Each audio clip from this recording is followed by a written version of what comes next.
Hello, and welcome to this evening's program.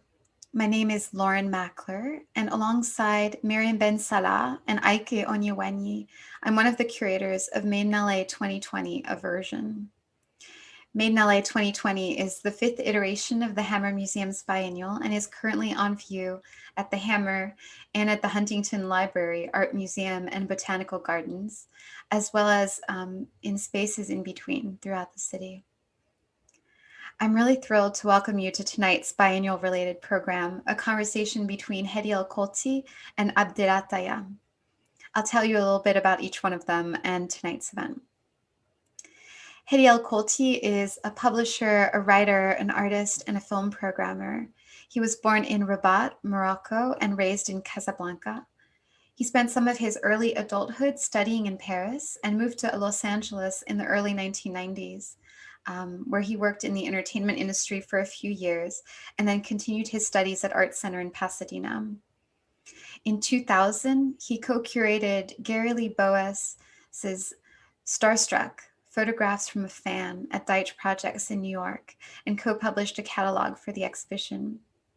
This publishing project, alongside a few others, including one on movie posters from Ghana and another on Darby Crash and the Germs, really highlight his interest in pop and subcultures, as well as in the powerful influence of entertainment as an export.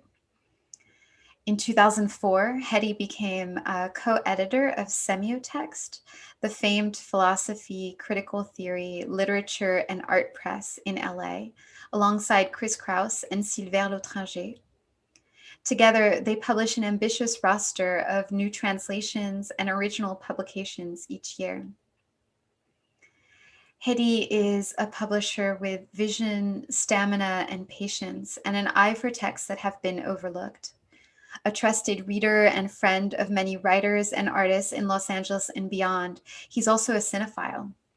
And in the mid-aughts, he started programming a film series at the Mandrake Bar in LA titled Deleuze from A to Z, based on a documentary in which the philosopher Deleuze discusses philosophical concepts evoked by letters of the alphabet.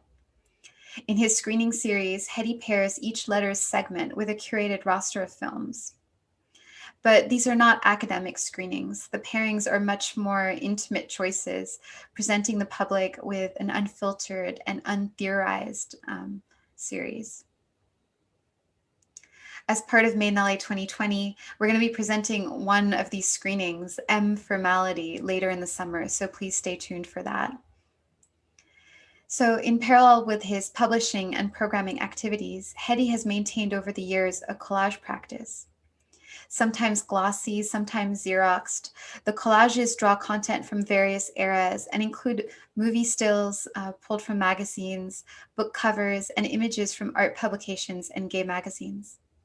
Structurally, they're often the result of a kind of taxonomy, honing in on a subject or collecting images in a certain category. But it's actually more poetic than that, and they contain myriads of codes and nested meaning within their juxtapositions. The collages reflect on queerness, illness, virality, and feelings of alienation from one's provenance. They're a collection of very public material to draw a picture of a very private experience. Over the years, the collages have materialized in a series of books and also small fanzines in which Hedi publishes them alongside his own writing. In the biennial, we're presenting his work in a few different ways. His collages appear in book form within the pages of our catalog, so kind of a book within the book, as well as in a stack of posters that you can take away from the gallery. So the idea is really to distribute his work in a manner that's true to the form, or in the likeness of the zines. We also have one page from the book that's enlarged and presented architecturally on a wall of the institution. We're also working with Hedi on a series of programs. This one is among them. These programs are really crucial to the full presentation of Hedi's work since it is so multifaceted, as you can see, but also in dialogue with others. And this evening, he's in conversation with Abdellah Taïa. Abdellah Taïa is a writer and a filmmaker. He's also born in Rabat, but raised in Salé, Morocco. He's been living in Paris since the late 1990s and writing mostly in French, though he's translated in many languages, including Arabic. He has written 8 books to date, a mix of novels, collected short stories, and essays, pulling heavily from his own story. Abdellah is also famous for coming out in a magazine interview in Morocco's Tel Quel in 2007, notably the first Moroccan writer to do so. He also writes regularly for publication, including powerful editorials on his experience, such as Homosexuality Explained to My Mother in Tel Quel in 2009, or A Boy to Be Sacrificed in the New York Times in 2012, among others.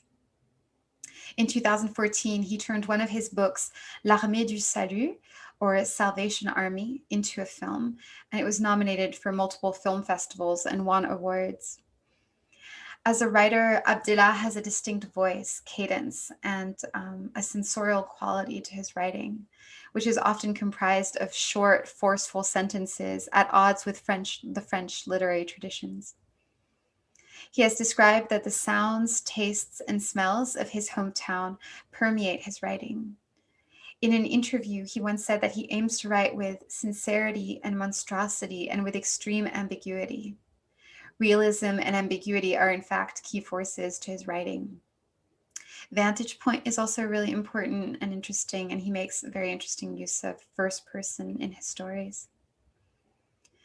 Hedi and Abdellah have had a long-standing friendship, an ongoing dialogue, regular conversations about Morocco, France, politics, culture. Hedi has published translations of Abdellah's books through Semiotext, 4 publications to date, and they've collaborated on public events, including one in 2009 at Light Industries in New York on the subject of Paul Bowles. Their practices also overlap in many ways. They both expertly aggregate voices, Abdellah in his writing, of course, but Hedi in his editorial and curatorial work. They're both deeply informed by cinema and talk about the foundational experiences of film in their lives. And childhood is also a subject that connects them, as well as the import of foreign entertainment into their lives. There's also an overlapping interest in place, be it Morocco, Paris, or Los Angeles. However, the two have very different approaches to culling cultural artifacts in their work. As part of tonight's program, we've made available a pair of texts, one by each of the speakers on the event page, so please look for that. One is The Wounded Man by Abdellah Taïa, which is also republished in Another Morocco, a book of Abdellah's stories published by Semiotext. And the other is The Waste That Falls from Love by Hedi El Kholti, which was originally published in a zine alongside the collages. We'll also annotate tonight's talk with links to some of the references that Abdellah and Hedi make as they're speaking about their work. So please keep an eye on the chat for that. Okay, and now we'll begin the conversation. Thank you for joining us. Bonjour Hedi. Bonjour Abdallah, ça va? Ça va? I am in Paris and you are in LA.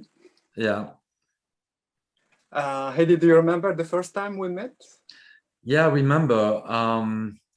Well, actually, it starts like this. My aunt in Morocco gave me your book, Le Rouge du Tarbouche, which we translated with Semiotext and published a few years ago under the title Another Morocco.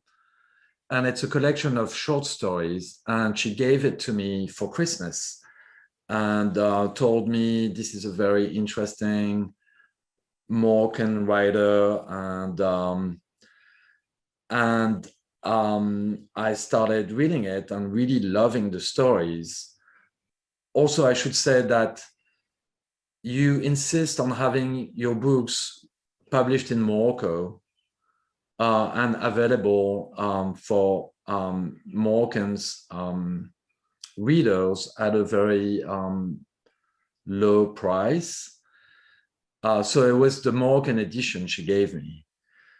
And thinking about your stories, I started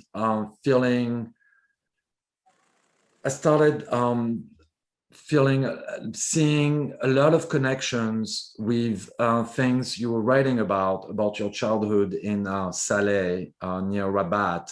I was born in Rabat, by the way. I don't know if you know that. And then my parents moved to Casablanca when I was maybe 3 or 4 years old. Then later on, I think 6 months later, I was visiting my father in Morocco, and you were on the cover of this magazine, Talcal, which is a Moroccan news magazine, with this headline, Abdellah Taïa, the first Moroccan to publicly assume his homosexuality. And I remember the magazine, I still have it here. There's a huge portrait of you. It's a big close-up, and I was really, really frightened by it, I have to say. Like, it really freaked me out to see that. Why? Why?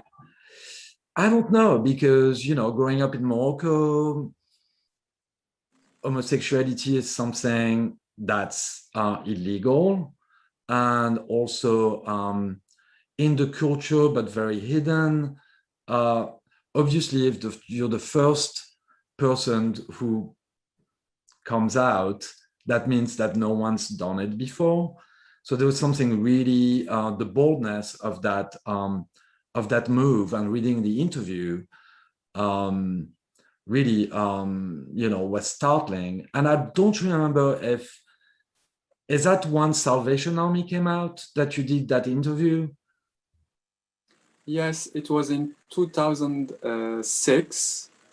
And I think they put me on the cover of Telkel in June or July 2007. Yeah. And you and me, because all these things you just said, I had no idea about them because I didn't know you at that time. You told me about your aunt giving you my book, Le Rouge de Tabouche. But the first time we met, you and me, you came to see my lecture in the French Institute of Casablanca. You were in the audience. And at the end of my lecture, you came and you said, hello, I am Hedi El Kholti, and I'm going to translate your novel, Salvation Army, into English.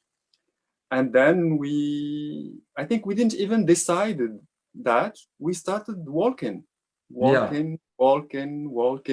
in the streets of Casablanca during hours. That was the first time, literally, we were together.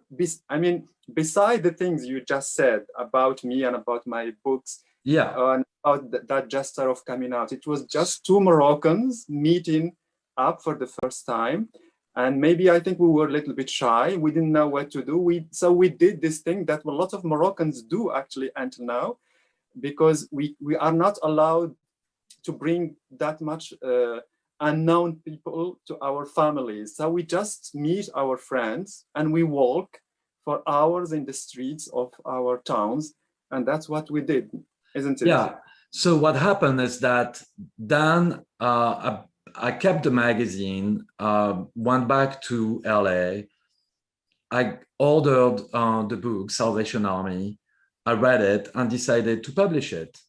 So I got the rights from Le Seuil, and I loved it. I think it's an amazing novel, so precise in the details, and very beautiful, all the arrangement, all of the family, how you talk about living with your sisters and your parents, like all of those very startling details. And then the following year, then we were in touch. And do you remember we found this translator who was this American, older American, who taught in Cairo. Frank Stock. And when I came back, I went to that reading, and that reading was at the Alliance Française, which is this French cultural center that's in the Quartier Zartuni. And I remember being really frightened. I mean, seeing, first of all, the reading was packed, and there were all these young women and men, young people like coming to hear you, and it felt very political. You know, the way that they were, the fact that you had the way you were talking about, being out, and it spoke to these girls who were like, do you remember this girl was asking you questions, this like feminist? It was really, really amazing. But I was just really frightened that the police was going to come into the room and take you away or something like that. And then we went to a restaurant and we had couscous. Do you remember we went to this? Before the restaurant, we walked in Casablanca. Casablanca is not my hometown. It's not my city. Yeah. I don't know well Casablanca. But you are from Casablanca. You grew up in Casablanca. And I remember very, very clearly that you were like all these warm things you just said about me. You didn't say them at that time where we met. You were very shy. I didn't know actually what to do with you. And so I just kept saying to myself, okay, let's try with this guy, my usual mise en scène I do with other guys. Like I will bring some intelligent conversation with him, and we'll see where all this would go. But what happened then that's I think what is amazing for me, and what makes me, I want you to talk about that walk as well, is what happened during that walk. Because again, Casablanca is not my city, and all these neighborhoods we were walking and passing by, it was all your memories, everything, because you are coming from Morocco like me, and you are coming from more bourgeois family like me. I come in from really poor family.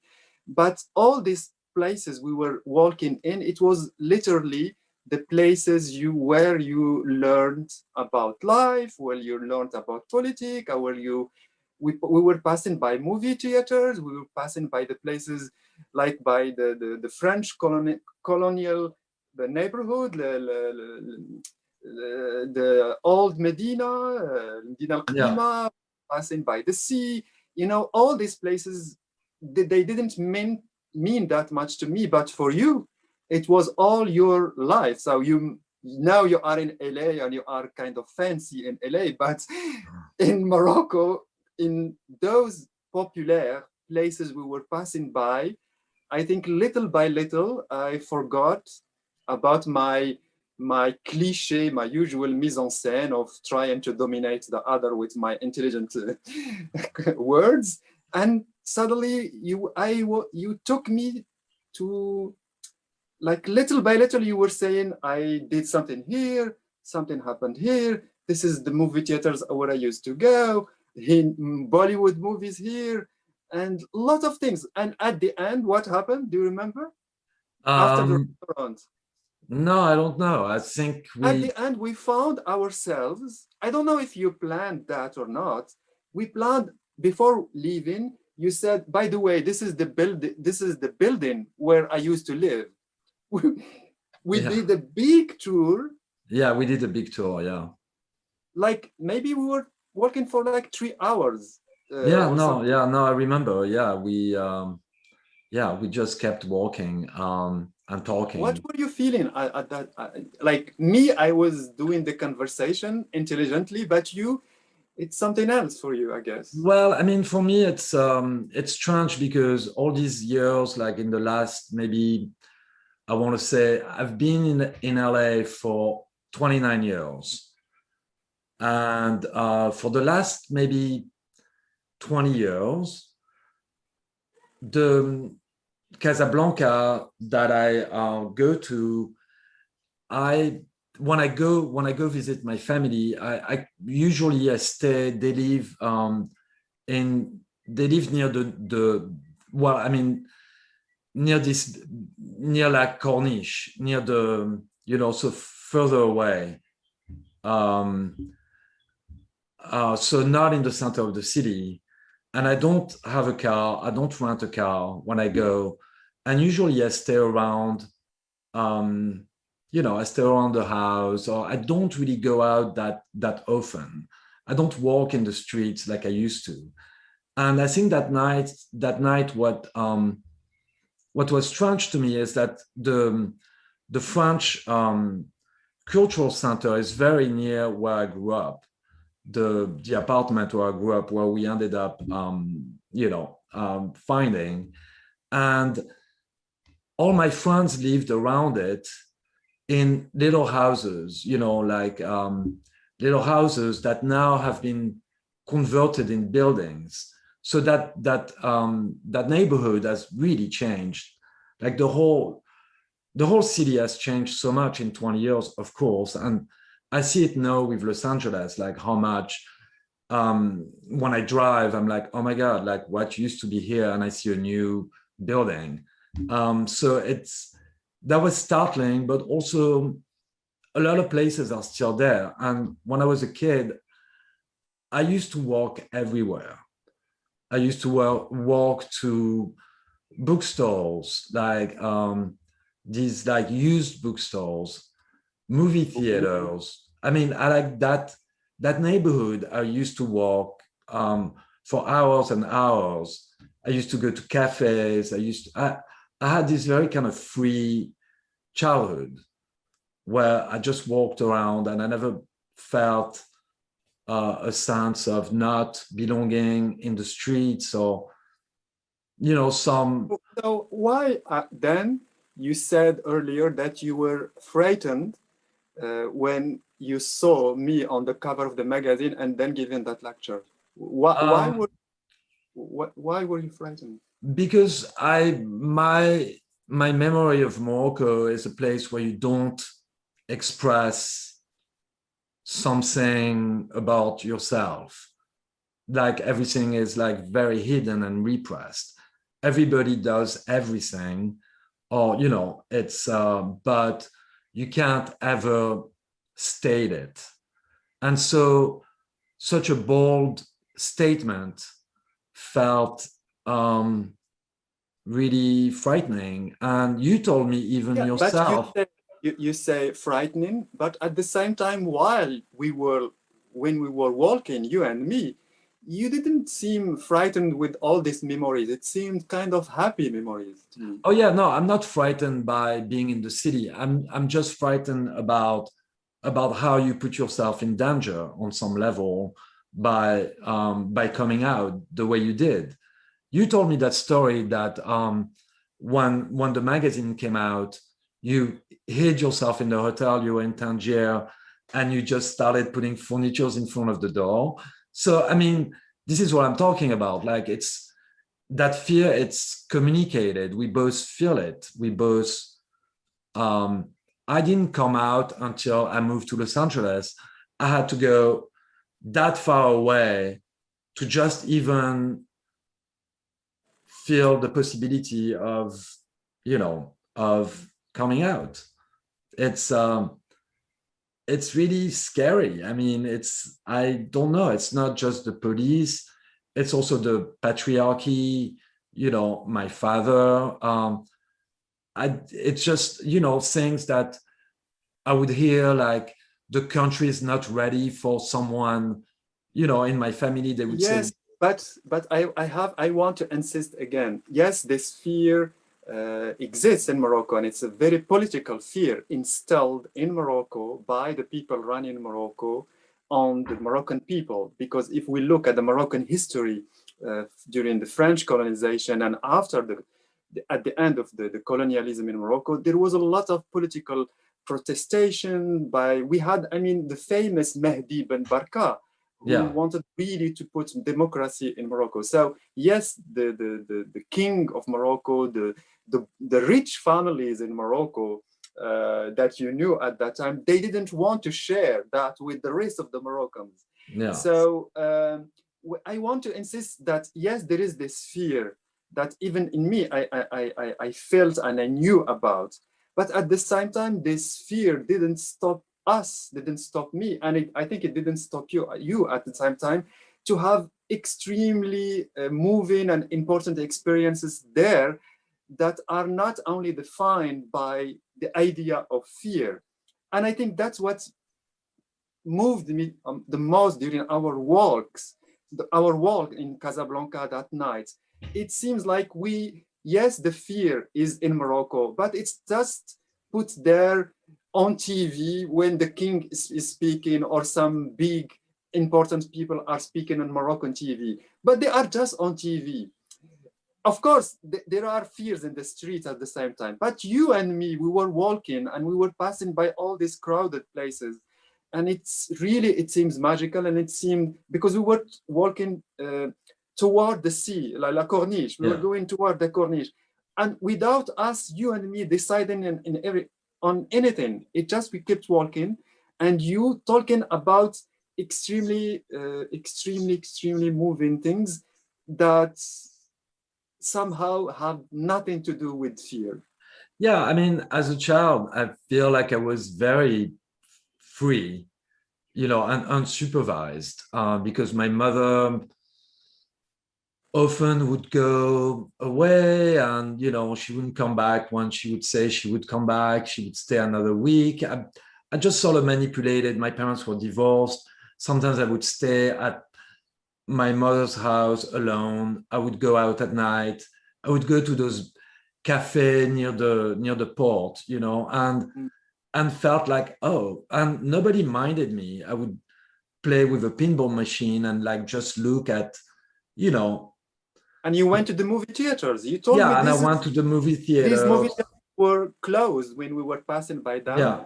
And it felt like you are talking about an old age, a vanishing time that didn't exist anymore.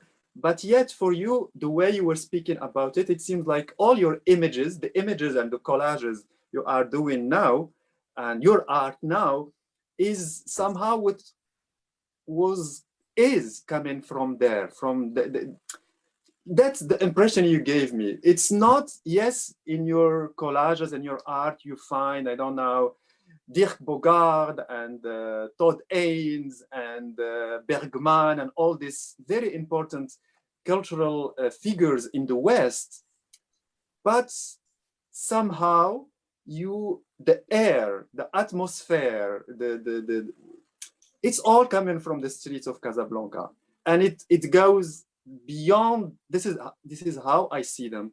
It goes beyond any cultural definition. I see them extremely Moroccan. I see them even as something sorcery. Like it's like, you know, in Morocco, you know this. That's in order to put some sorcery in Morocco, you go to some woman or a man, and you bring something very intimate from him, like his briefs or his sperm or an image of himself, and he would put something, and he will mix all these things.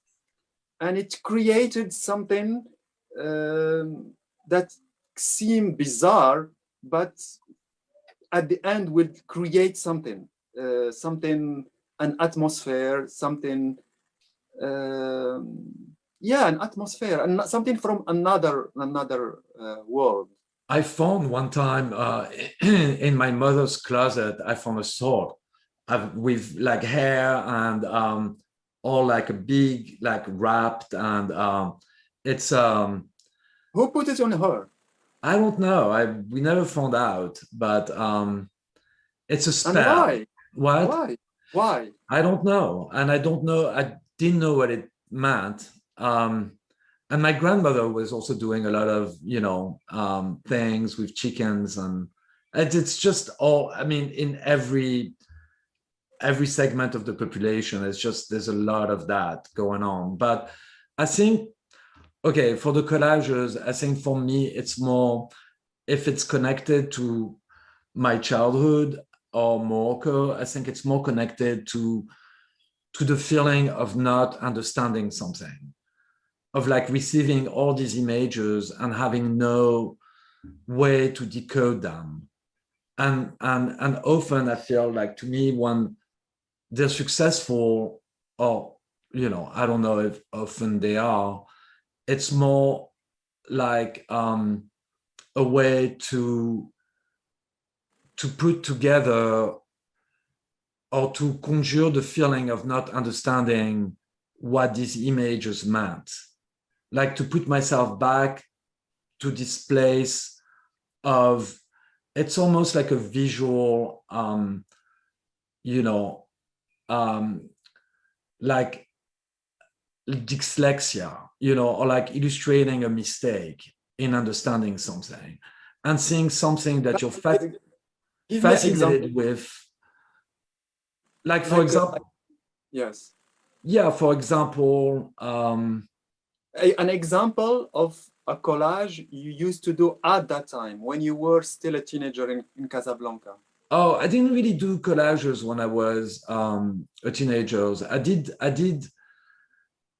did more like scrapbooks. I did scrapbooks up till I did some. I mean, I lost all of them, or not actually all of them, but they were more like, I mean, they were collage, but they were more like scrapbooks. What kind of images did you put there? And where did you put them in Morocco? Things, you know, things from movie magazines. I was collecting a lot of movie magazines, and I would cut things. Sometimes those were films I had not seen yet, because not everything came out, and also not everything, you know, and but then with the VCR, but see, this is a very Moroccan thing too, like going to a movie theater and being seated next to someone who translate the movies from the films were in French language, and often the people in the theater did not speak or understand the French language. So you'd have someone doing a translation while the movie is going on in Arabic. There is something even much more worse than what you just said. You were, every time I used to go to Moroccan to movie theaters in Morocco, there was always someone who already seen the film 2 or 3 times, and he came back with friends of him, and he would tell him, and now this is what's going to happen. And now he enters, he's going to to kill that guy. So there is always this idea that the movies are not here only to be watched, but to be shared with other people. And everyone is entitled to put his own, in not only interpretation, but his own words on that film. They were not respected as like masterpieces, as a big cultural product, but they were so accessible that they filled our days and our conversation. Don't you agree? Yeah. So the theater were like one of the last place where social class mixed. And then the VCR came out, and, you know, VHS tapes, and that ended. Everybody then like watched movies in their own homes. But yeah, the energy in those in the theaters were amazing. I remember, like, did you ever had that thing they called in Morocco le zero, ticket zero? No, what is that? The zero ticket is when like you go in the weekend to see the movie and there is no seats, it's sold out. But yet they keep buying tickets and they give you like the zero ticket and you sit on the floor because everyone wanted to go to the movies. So I remember so many times me surrounded by, I don't know, 500 people, most of them sitting on the floor next to me, and all of us watching that big screen without understanding the French words, but that didn't matter. And we were, and this is extremely romantic to me, we were all receiving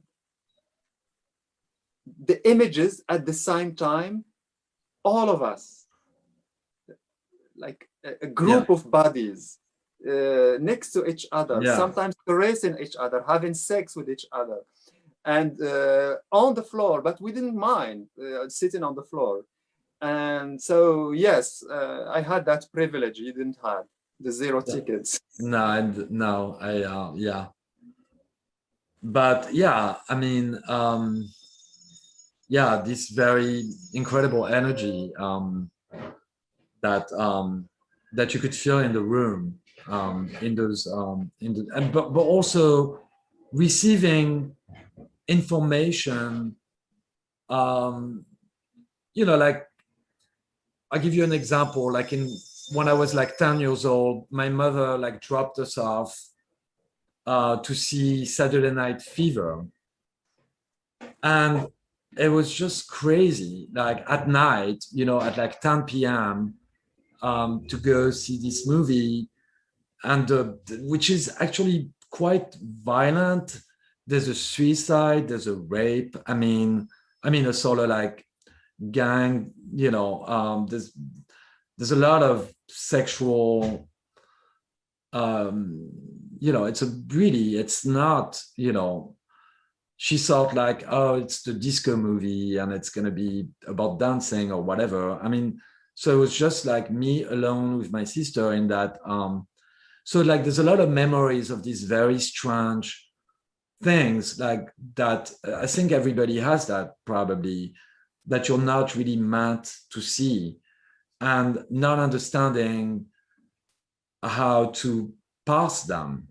And I think with the collages, I go back to that place of non-understanding, but having these very strong like memories that I want to, that I create these little maps of how certain information came to me about, you know, possible futures or possible, I mean, that's what I love about the text that you wrote did you write it for the life, you know, the book that was edited by Brian Pera and Masha Tupitsin? You mean the text, The Wounded Man? Yeah, The Wounded Man. So the text, just in case people haven't read it, it's about you watching this screenplay, this movie made by Patrice Chéreau with a screenplay written by Hervé Guibert. That's a very disturbing film. I mean, when you see it as a kid, it's really disturbing about this character who's obsessed by this man that he meets in a tea room, in the toilets of a train station, played by Jean-Luc Anglade. And it's a very, you know, it's a very strong movie. And so in that text, you're watching it in Moroccan TV while your mother is in the room or sleeping. No. Okay, tell me, because I haven't read it in a really long time.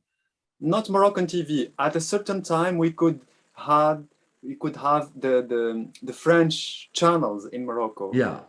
So this is the beginning of the 90s. All my sisters and my big brother, they were all married, and the house suddenly was empty for my mother. My father that was dead at that time, and suddenly my mother found herself alone in her own house. So the only thing that kept a certain companionship for her was the sounds of this thing called television. So in the nighttime, she used to tell me, just sit next to me and I will sleep, and you watch what you want on TV. That's all she wanted, because she was afraid of solitude and she had panic attacks, because suddenly at 60-something years old, she was alone. And one night during Ramadan, and she told me, no, just watch what you want on TV. And she was sleeping and snoring, and I was trying to find something to watch, and boom, it was L'Homme Blessé, The Wounded Man, the gay film by Patrick Chéreau. And I haven't seen that film before, but I immediately recognized it because, like you, Hedi, I was obsessed since a very, very early age with movies, and I used to read things about them. So I could recognize a film without watching it, without having seen it before. And what I loved at that time, it was kind of a coming out to my mother somehow, because she was really next to me, sleeping, and this movie with all this really raw sex, gay sex, big love, alienation, harsh things, very romantic, but a noir un romantisme noir, very dark. And my mother there, sleeping next to me and somehow giving me her blessing to watch these things and telling me somehow, I know about you, and I rather you be here next to me and figuring it out, what would be your life. It was kind of a magical moment for me. So my theory is that from time to time, she used to open her eyes and see what I was watching on TV, and then going back to sleep. I didn't write this text when I was in Morocco. I wrote it when I was in France. What happened is that when I moved in Paris in 1999, I was, of course, there is the dream of France, there is the dream of Paris, la culture, etc. But immediately when you arrive, there is the shock. It's a big shock. Suddenly, they make you feel like you are the Arab. Do you pray? Do you still do you drink? Ah, you don't drink. Ah, you are a good Muslim. Why are you a good Muslim? Do you eat pork? All these stupid questions and other things that we can openly call racism. But at that time, I didn't dare to put that name on that racism. I was just suddenly afraid of France, afraid that if I don't give France what is expected from an Arab guy, even a gay guy like me, they would stop me somehow. So my only way of resisting to France in 1999, 2000, 2001, 2002, and 3 is by writing these small memories, detailed things that happened to me during the 25 years I lived in a poor family in Morocco, and to worship them, to write them immediately as a way to say to France, I cannot erase my other self in Morocco just to be accepted here. So that text about the wounded man is certainly not a text to say that my mother is sleeping so she doesn't know about the gay things. It was the opposite.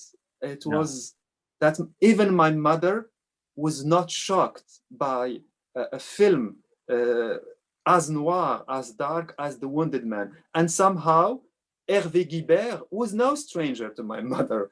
So I love this idea that a Moroccan woman that is labeled a literate woman from the countryside, suddenly in the beginning of the 90s, with her gay son, dreaming about France, and here she is giving him her blessing. That's what I wanted to do with that. The images of cinema that are, they don't speak only for the cultivated people. They reach anyone. My mother, I think my mother is now dead, but I'm sure she would understand films made by, I don't know, Robert Bresson, for instance. I'm sure if I put her in front of film like Pickpockets, for instance, she would understand that. But somehow there is this idea in France and in the West in general that there is a culture for the cultivated people. And there is and Bergman cannot be understood by someone like my mother. So I wrote that text to make a mix between the two things. I'm not ashamed of my mother. My mother, I mean, she was not a nice person, not all the time, but she brought me into life, and she brought me into life. So I felt I should not, because me, I could reach Hervé Guibert and Patrice Chéreau and I don't know, and François Truffaut, that suddenly to turn my back on my mother because she was the illiterate woman. You see what I mean? Yeah, yeah. But Patrice Chéreau said something in an interview that really resonated with me. He said that I think it's when he did the movie Wild Reeds. That's him, right? Which one? Les Roseaux Sauvages. No, that's Téchiné. Yeah, that's Téchiné. Okay. That's Téchiné. Yeah, but it was Patrice Chéreau who said that thing about how he felt that adolescence for him was the most terrifying and like lonely time in his life. And that's what I remember too. Like I remember having these feelings and having these desires and not being able to voice them to anybody or to, you know, to your parents or to your friends, and having to bury them deep inside and not being able to talk about them or to even have any knowledge about them. And the only knowledge came from pop culture, from films and from like music, from looking at a record cover with David Bowie and thinking like, this is the strangest and most scary thing that I could look at, you know, this person with this makeup and this, you know, and that's also my experience of Morocco, or my experience of growing up, finding these elements from these fragments of knowledge and culture, but not knowing how they would even apply to my own life. Like everything felt so out of reach. I mean, I think people don't realize there was like one TV station, you know, on a good day. Do you remember in the 80s when people used a couscousier, you know, the thing to make couscous, and they put them on the TV antenna. And you could, like, on a good day, you could receive a signal from Spanish. Yeah, the Spanish television, and then you could see something very strange, but scrambled. I worked on a book in the early 2000s. I put an image of that book in the Medinale catalog, and it was about these movie theaters in Ghana, and these people who like brought VCRs and projectors in these villages and hired sign painters to paint the poster of the movie, not having seen the film, or having just an image, or having seen the film, but then they would paint something that's not exactly in the movie, or that's changing element or appropriating an element of the movie for their own culture. And I think this is what it was. It was also how we receive that culture, not passively. We receive it and then we transform it a little bit in our head, or connect it to, like, you know, you were talking about the sword, like connected, like the magic of your own country, like things that even though I was, you know, in a more, you know, I went to the French lycée, you know, I was still embedded in this culture in a way that actually I didn't realize until later, you know, how Moroccan I am. I mean, it's Of really course. strange, but you're the one who made me realize it.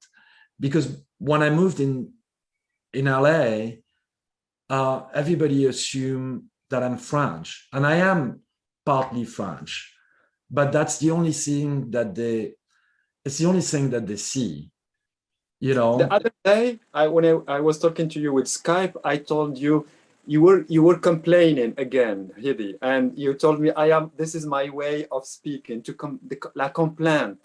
And I told you the word in Arabic, shkwa. And I told you, well, my friend, you are extremely Moroccan, maybe more than me, because Moroccans, that's all they do all day long, complaining, and inventing every time a new narrative lines to say the complaint, the complaining. So although you are coming from a totally different social class than me, because you, like, to me, we are coming from the palace of the king of Morocco compared to my family. But when we are together and we are speaking, and maybe this is maybe where we meet, you and me, there is something that is deep inside of us, both of us, our bodies, you and me, that is extremely Moroccan images mixing with each other and mixing the times. And and the social class, what the hell about the social class? We are here, you and me, in that movie theater that we create together somehow, and we meet. So we are extremely Moroccan, Hedi, and I can send you a certificate if you want for that. Have a passport. No, but I mean, the thing about the class, the social class, it's not complicated, but there's something also. My mother family, they're Pieds Noirs, and Pieds Noirs are people of like European descent that were born in the Commonwealth of the colonies, like in Algeria or Morocco or Tunisia, and they also, it's most of them moved back to France or Spain in the, I would say, in the 60s and 70s. So there was also a sense when I grew up of a dying world in my mother's family, of a dying world, of you know, vanishing. Yes, that gave it like a little bit of a, I don't know, a sad. There was a lot of sadness around that. Yeah, I mean, the horror of colonialism, you know, but also those people who, that's all they knew. I mean, they were born, I mean, they spent their whole life in Morocco. My mother was born in Casablanca, having to leave the country. There was a sadness in that. So it wasn't like, you know, a kind of sheltered, happy childhood in, you know, in a privileged background. It was also like, I don't know if you remember, but in the 70s, while you were just born, but the Iranian Revolution really frightened everybody in Morocco. And then, what? 1979. Yeah, that really everybody felt like Morocco would be next. Then there was the, you know, the emerge. But maybe this feeling of some people being afraid of the Iranian Revolution, it was maybe the bourgeois people in Morocco. The classes, the way my sisters, because I have sisters who are now 60 and my big brother is 64 and 65. And the way they speak about this era, the 70s and even the Iranian Revolution, they didn't care because they were already suffering from the fact that the king and the people in Morocco were abandoning the poor people. So millions of Moroccans were extremely poor. So they were not that much afraid of the Iranian Revolution. They had problems with the king and the rich people in Morocco, who kept them in a big, big poverty. And actually what happened in 1981, like 2 years after the Iranian Revolution, is that the king increased the price of bread and all. Suddenly there was in revitalization of the Moroccan Revolution. And I think you remember that the Moroccans, I remember that. they called it la révolution du Comira, the baguette revolution. I remember that. Didn't have, and this we forgot to say it about Morocco. It's like really, really people, lots of, during the 60s and the 70s and the 80s, lots of people in Morocco, millions were left in the poverty. They were left in the illiteracy because the king didn't want them to have education, and they didn't care about what was going on in Iran. I think only the rich people in Morocco were afraid because they would lose the privileges, and they were thinking, where are we going to hide our money, the money we stole from the Moroccans? I think that's where, but the rest of the population were absolutely not afraid of the Iranian. Me, for instance, I grew up, I was born in 1973.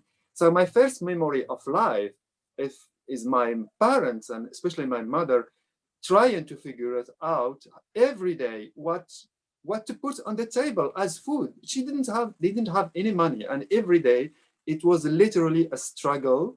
And I witnessed her, and I saw her every day trying to find a strategy to beg someone, to manipulate someone to have money. And so you see, I am coming from that other Morocco who was absolutely not afraid of the Ayatollah Khomeini, absolutely not.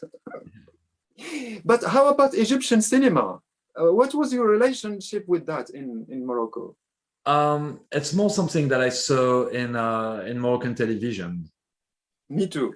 And like listening to the songs and loving the style and the production. I mean, they look. Can I ask you, maybe it's a question that's maybe a little bit sensitive. There is no trace of that in your collages. Why? No trace of Egyptian cinema or of Morocco or Moroccan culture, pop culture in your collages. Why is that? Actually, I did one collage book with a lot of stuff from Morocco, like photos I had taken, but I gave it to a friend of mine who was my best friend who was also a cinephile, and we were like always talking about movies and trading movies. And Olivier, that's Olivier. Yeah. I told you about him. I read about an interview with you talking about him. Yeah, so I gave him the book in 2000 or something. I would die to see that book. Yeah, I know. Yes. I didn't copy. Where is he now? Where is he now, Olivier? He moved to Senegal. He lived in Paris. He made some films, short films, medium. He never graduated to make a feature, but he made some film for Arte, the French art television, very beautiful movies. But you should contact him and ask him to send you that Moroccan book. I'm dying to see that book. But I'm jealous. The thing is that I started making all these collages again after, maybe in 2004, 2005, after I left, after I went to art school. And that's not what I was doing when I was in art school, just because I had accumulated hundreds and hundreds of magazines. Because when I came here, I kept subscribing to, I don't know, Les Inrocks, Les Cahiers du Cinéma. I kept subscribing to magazines that I would receive in the mail, also buying magazines at the newsstand. And all of a sudden, I realized my basement in my old house was full of magazines. And I was like, oh my God, I have to throw them away. Like it's just crazy. I'm becoming like a hoarder. You know, I'm having all of these books and magazines, and so before I threw them away, and enough time had passed. It was at a time where I felt, I don't know, I was like almost 40 years old, and I felt like, you know, I had come full circle with this like acquisition of culture, with this kind of trajectory through like all of these bits and pieces of culture. Like I just felt like it's finished, you know, like in a way. I mean, I'm still discovering things and movies and all that, but it's almost like I'm done now. So I was before I threw them away, every time there was something that I felt very strongly towards, you know, like an image from a movie that had really moved me as a child, or that had been really important to me, or like a music thing, or I would cut it and then do a collage with it. So little by little, I got rid of everything. I mean, I kept some, and I still have like a little pile, but I really sort of, I never bought, for the collages, I never bought things, you know, outside. Like I don't go to bookstores and or thrift shops and like buy books that I'm gonna cut out, like some people do. I just use what I have. So that's why there's not a lot of images of Morocco, because, you know, first of all, like the Moroccan and Egyptian cinema is very rarely in those magazines. I mean, you don't see like, I mean, maybe you could find like Youssef Chahine in the Cahiers du Cinéma, but, you know, a big interview of him or like a retrospective of him, but you're not going to find like popular Egyptian cinema in the Cahiers du Cinéma. I have a book here. I can show you this. I don't know if you... This is a book of images of Egyptian movies, posters. Wow, they're amazing. Because me, I grew up watching and constructing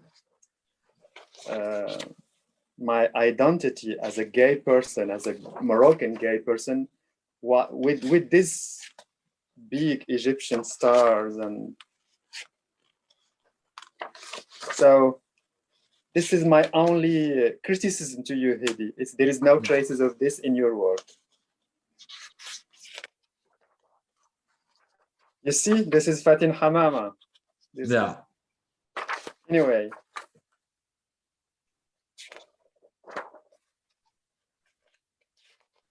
Yeah, they're really amazing.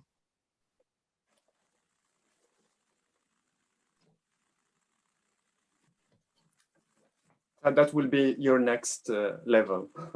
Yeah. Anyway, Hedi, I think we have to stop now. We have tons of things to say, I'm sure, but we will do that another time. I was extremely happy to do this conversation with you, Hedi. Yeah, me too. And I'm looking forward to do. Yeah.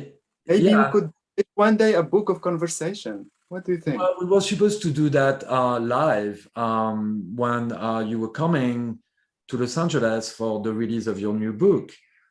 Okay. And Un Pays pour Mourir, A Country for Dying. And we were gonna talk about your book at the Hammer, and then that got canceled because of this really frightening year of COVID. But we should as well do one day a book of conversation. Yeah. Because this is something is missing here in the West. Because you and me, we know the culture of the West, but the West doesn't know that much about our culture. So we have so many stories, so many things, so magical stories, magical images that we could share with them just by having a conversation, you and me. And I think we are very good at that, you and me. Actually, the first conversation we had publicly was at Light Industry when we did that night about pole balls. Yes. What was that, like 2010 or 11 or something like that? 2009. Yeah, and that was really amazing. Your take on Paul Bowles and what he did for Moroccan culture. And Yes, yes, Paul Bowles is extremely important for Moroccan culture, but I have to admit that I knew nothing about Paul Bowles when I was a little boy or teenager or a yeah, young man, meaning that I didn't need the approval of an American man living in Morocco in order to be connected to my own culture and etc. yeah, I love him. I have but reserved about him today because he was an American man in Morocco. And yeah, I mean, with this Orientalism, whether he will like it or not, but there was something Orientalist about him. yeah, But I of don't course, put him down now. yeah, But I want to say is, and I think this is very important, is a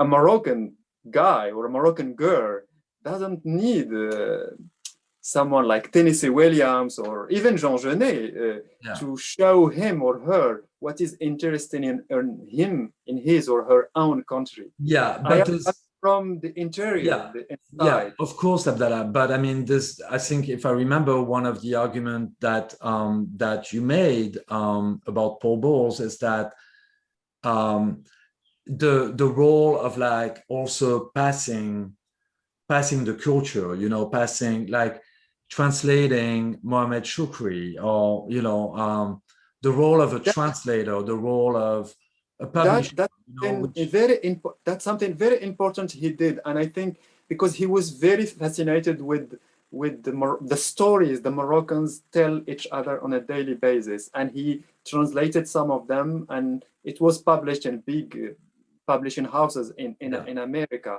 So I think he was sincere to a certain degree in yeah, that fascination with Morocco, but yet Paul Bowles created kind of a cult and this idea that in the West, that especially in America and UK, that you can go to Tangier and live this decadent life and having Moroccan boys mm, with whom you could have sex for not that big money, and you can have hashish, and you can, like, without paying attention to what was going on politically in yeah, Morocco. Because yeah, in Morocco, in the 40s, the 50s, the 60s, there was political engagement from the Moroccan people, the protests, the people were killed, the intellectuals were put in jails by the king. And Paul Bowles was there and he never said yeah, anything on that. mm, So I love Paul Bowles, but I have to put him today in the right historical perspective yeah, and in order to correct this views we still have on the Arabs, on the Muslim people, and I see that every day here in France. And I mean, because this is what is going on today in the West, as is the result of all this Orientalism constructions and this colonialism constructions that are still here, unfortunately. So again, I am Moroccan. I don't need Paul Bowles to feel Moroccan. My yeah, images are coming installed to me by Morocco culture, and I don't need the approval of Paul yeah, Bowles. yeah, yeah. No, that's I put it like strictly on a on that level of, as a publisher working for a press, of moving things around, like in different countries. We publish a lot of like French novels. I mean, it's more that I you Yeah, I know understand. Because I'm not saying this all these things about Paul Bowles as an opposition to you. It's just yeah, a result of 22 years now living in France mhm, and realizing every day that all this colonialism and yeah, Oriental constructions, unfortunately, are still here, and you hear them on TV. They are not. They are. You hear them in campaigns, political campaigns. So the more I hear all this openly racism now today in France, the more I feel I have a duty not a duty, but I have to correct these things. I cannot only hear like some people telling me about Tangiers and they were free in Tangiers, and Yeah. Francis Bacon having love things in Tangiers, and me expecting from me to say, oh my God, Tangiers fabulous, Decadence, Rolling Stones, and all that stuff. I Yeah. had no idea about the Rolling Stones or about Francis Bacon. But today I know that all these people, they went to Tangier, they wanted to feel chic, decadent. Yeah, but I also come in from another world. Abdallah, if I remember, you know, one of the points that you made about Paul Bowles, you know, we can extend it to Brian Jones, is that there's certain things. I think one of the arguments you said is that Moroccan bourgeois were not interested in documenting popular Music. culture. And, you know, Paul Bowles recorded a lot of Jejuka. I mean, like a lot of documents we have now of Moroccan popular culture, sadly, comes from Brian Jones recording the master musicians of Jejuka or Paul Bowles, or, you know, and that's what. Yes, I totally agree with this, Yeah. but somehow the impression we have is just that these artists, Morocco just enriched their own artist acts and productions. It's like they just, I don't know, Yeah. it just feel like they didn't care about the Moroccan people somehow deeply, politically, I mean. Yeah. Because again, I repeat it, at that time, Morocco, a lot of Moroccan people were suffering from hunger. A lot of people were put in jails, and Mehdi Ben Barka was killed. Like the Moroccans were still protesting in the post-colonial world. Yeah. And somehow, all these big names of West culture didn't care. Today, I'm a 47 years old man, gay man, and yes, I can feel a certain connection with Paul Bowles, but I cannot. No, your connection was with Paul. Mohammed Shukri, not Paul Bowles. Yeah, I feel more Mohammed Shukri. Yeah. And Mohammed Shukri is the biggest Moroccan writer, and everyone should read the book he wrote in Arabic and translated into English by Paul Bowles, and it's called For Bread Alone. If there is only one book from Morocco to read, it's not mine. It's by Mohammed Shukri, and it's called For Bread Alone, Al-Khubz Al-Hafi. It says everything about Morocco, the violence of Morocco, the beauty of Morocco, the transgressions of Morocco, and the dirtiness and the beautiful things in Morocco. It's a shocking, beautiful book. For a Bread Alone by Mohammed Shukri. And I think we should end now because we've been talking for too long. Thank you very much, Hedi. Thank you. And thank you very, very much, the Hammer Museum people. We were very happy to have this with you. Bye-bye. Thank you. Bye.